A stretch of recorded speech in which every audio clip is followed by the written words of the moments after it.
God bless you. God bless you. We've arrived at day 11 of Consecration 2024. It's been a blessing. And I am just feasting on time with the Lord and time in his presence and just loving on him and serving him and just doing what he would have for me to do.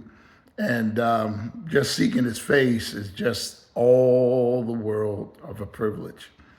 Listen, today our focus is the applause of men and how we should never live by or seek the applause of men.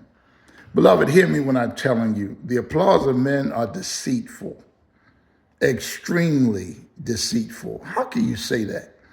Well, when you read the Bible and you read about Jesus's passion time and how, he had raised Lazarus from the dead and how he healed sick, how he opened blind eyes.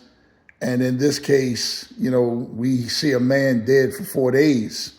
And just the story behind that, it was legend then if somebody was dead 3 days and then got up, then it wasn't really a resurrection, but they had actually fainted or they had actually, fell out or lost consciousness.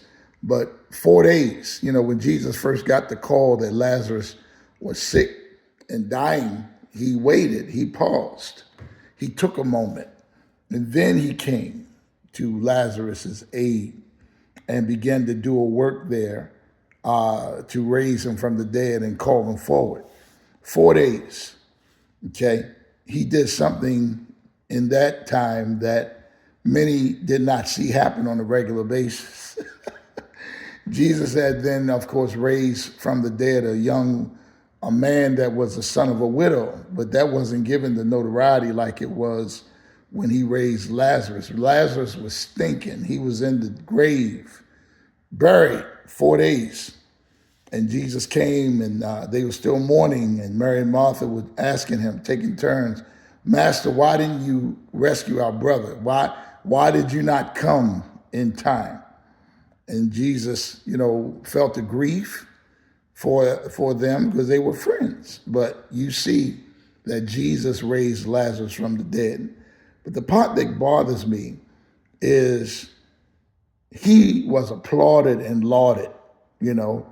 He was called everything, great and mighty and wonderful. And then at the cross, in the time of crucifixion, folk were jeering him and, kill him, crucify him, get rid of him, pulling out his hair from his beard. When I shave, because I got to shave, but when I shave, and if I don't use that razor right, it will cut me. And that's why I don't try to have a real thick beard so I won't have a hard time. But that's grooming. But Jesus went through that, got hit in the head with reeds and spit in his face and all that. 3 days he went into the grave, took captivity captive, gave gifts unto men. And the only reason why he stayed in there 3 days was to fulfill prophecy and the word that he said. Destroy this temple in 3 days, I'll raise it up. As the Son of Man is going to die, as Jonah was in the belly of the great fish 3 days and 3 nights, so shall the Son of Man be in the belly of the earth. So he did that only to fulfill prophetic utterance. But just notice how quickly the applause of men turned into jeers and sneers and ridicule, and slapping and spitting in the face. And then they whipped him with that cat o' nine tails, calling themselves being merciful for only beating them 39 times with that horrible, horrible whip. The applause of men, if you seek that, that will turn on you quicker than you can say your name. I know what I'm talking about. Even when the Ravens play. Oh man, based on the stakes, if somebody drops a pass or misses a block, fumbles a ball, there was the greatest thing prior to that. But let them fumble. And I hate to even bring it up because I like the guy. Since his rookie year, they won the Super Bowl in 2012, Justin Tucker's rookie season. And now he's just in 2024, 12 years later, man, he's been the GOAT, and he will always be the GOAT till somebody breaks his record. I think 66 yards. But now he's having a little rough time, and prayerfully he'll come out of it. But I got people telling the man, retire, you lost it. Some of them couldn't kick a bucket.